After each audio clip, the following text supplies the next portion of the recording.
الطوال.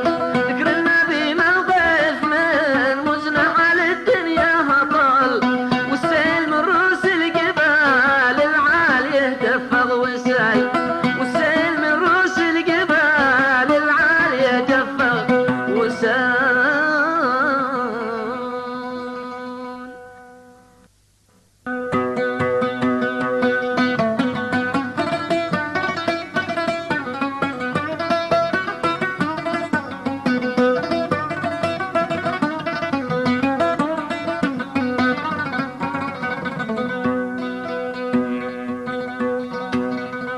يا حي يا غيوم يا موحي لربات العسل، تبني لها فوق الشجر بيوت وشعاف الجبال، وبطونها تصنع شراب الطب شافي للعلل.